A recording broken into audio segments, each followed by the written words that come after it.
Welcome back. This is Simplify. So that is Simplify Your Business. Melanie Rembrandt with David Wolf. Myself, Melanie, good morning. Good morning, David. Good morning, everyone. How are you today?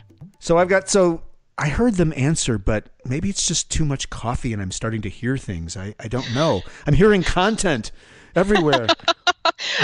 Gee, I wonder why. There are billions of websites out there and emails being thrown at you, and you hear content is king all the time. Yeah, and I want to ask about this king thing. I mean, can it be a queen too? I mean, do we have to be gender specific? It can be anything you want it to be. I just want to clear the fog on that one because, don't want to offend any of our listeners. Exactly. So this is episode 2, not that we're numbering them, and they're not sequential, but it is the second one we're doing, which I'm happy for. You and I have worked together for a long, long time, and we've got a lot of stuff to share, but the whole point of this series, as you may or may not know, is to simplify your business, and with that, of course, your life. So. Exactly. I mean, we know how it is to be an entrepreneur and small business owner, and you just don't have time for all of this going on out there. So the whole point of this is to give you simple points you can actually use for your business growth right away.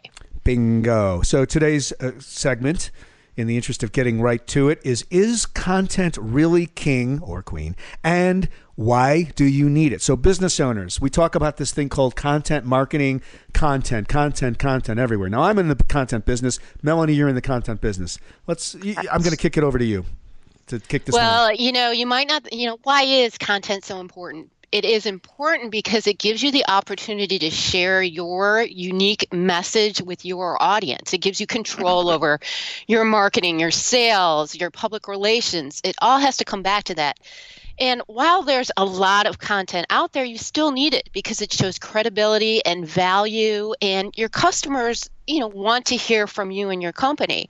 And while there is a lot of information out there, it can be simplified, and that's what we're going to do. And you might hear I need a content marketing strategy. Right. Well, you know what, David, there's a few things you can do. What do they mean by that? I'm running my own business. What do I do? Here are a few. I can give you just a few steps so that you can get going on your content and get the information out there. Yep, exactly. And so, everything you said, I totally agree with. Of course, it all folds into the work I do specifically in audio and podcast creation, which is content. I work in video as well, and all of this is true. Authority, positioning, beginning to train your audience how to language the stuff you do and sell, and also just getting intimate, particularly with podcast and radio. There's an intimacy there, like we have this now. We've got you and me together in one person's ear. And that's a really tight situation where we can talk and really be real and honest. And I think that revealing your true self to your customers or potential customers in the ecosystem of content distribution is really profoundly useful and powerful.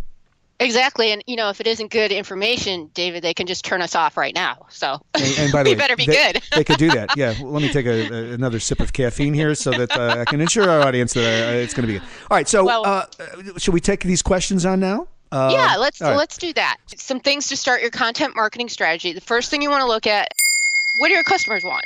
I mean, that's just key. I see all these sites and content. We do this, we do that. And I call them we sites because it's all about the company. And really, your customer just does not. I like that. Hold on. Pause for the cause. A we site. So it's all about you instead of all about them, your customer. That's a fatal flaw. It's easy to do. And how many times do you see this in a press release? We are so excited to announce our new business. Yawn, I don't care. Oh, right. And you're in the PR world, so you encounter this a lot where they call you and they probably pounding their chest about this new thing they're doing. And it's like, no, I don't care. Talk to me about the results I'm going to get as a potential customer of your product or service.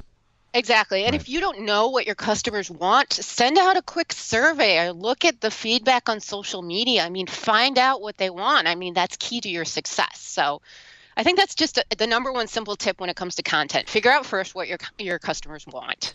And I heard recently, and this is kind of a cool thing. I think I heard it from David Garfinkel. You may know who that is, but he said something about when you're inventing a new product, and this is slightly out askew of what we're talking about for those existing businesses. But maybe you have a business and you want to create a new product.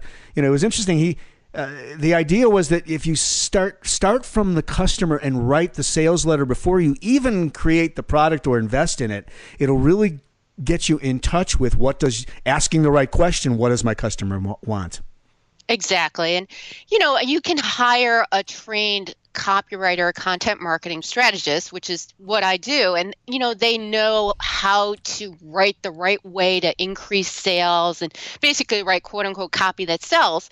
But when you're just starting out and you can't afford, to hire outside people, Right. It really just comes down to what do my customers want? I really have to think of them first. Yep. All right. Good. This next piece, how are you going to distribute the content that you produce? So, okay, so let's say you've come up with this piece of content. Now you've got to figure out how you're going to get it to the people that you want to see it. This goes back to kind of your analytics. Where are people coming from? Are they coming from mobile? Are they, would they listen to you via podcast? Do you need to send them a newsletter? I mean, you really need to think about that and organize it. Are you going to write a blog or an article? Are you going to do a video? So, once you figure out what your customers want and you write a piece of content, then you got to figure out how you're going to get it to the people who are going to listen to it. So, this or is watch really it. Critical. Yeah, it's kind of right up there with, remember the days when we used to say, build a website and they will come. Sorry. You got to figure out where your customers or prospects hang out, right? Exactly. And it seems pretty apparent, but you forget about that. I mean, I'll just post a blog and everyone will see it. No, that doesn't happen. You really have to think about, how can I reach out to my customers with this valuable content? So, and Melanie, when people call you, this is a part of what you do. I know in your work. I mean, you not only create the content, but you also come up with a strategic approach to getting it distributed. Right. Exactly. I mean, you can spend hours and hours writing a great piece of content, but if no one sees it, does it exist?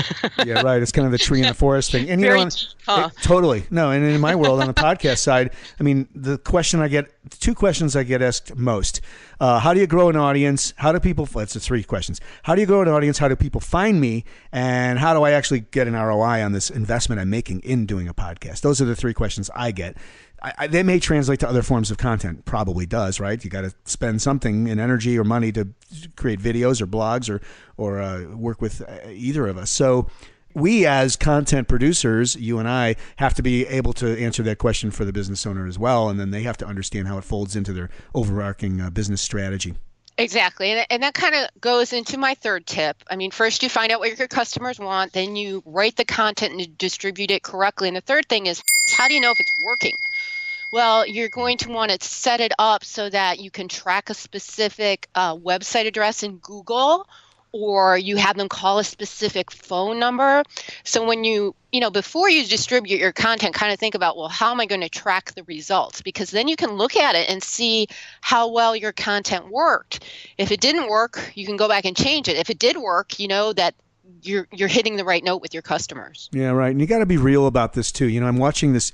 You guys may have heard of, if you're on Facebook at all, that series called Masterclass, that whole new enterprise called Masterclass. So I'm watching the Ron Howard series on directing just because I'm interested in video and film and directing. I wanted to kind of get his view on watching work. And so he was talking last night as I was watching a lesson, whatever it was, 29 or something, about once you have a final cut, don't be afraid to really ask the viewers in your audience, how did you do? Were they transported? Did it work? Did it work for them? So you've got Ron Howard, a major Hollywood director that understands that part of the process here is you've got to ask your customer, in his case, the audience, is this working? And be prepared to tweak, revise, pivot as needed, because otherwise you're just in a vacuum and it's going to die a slow death or a fast death.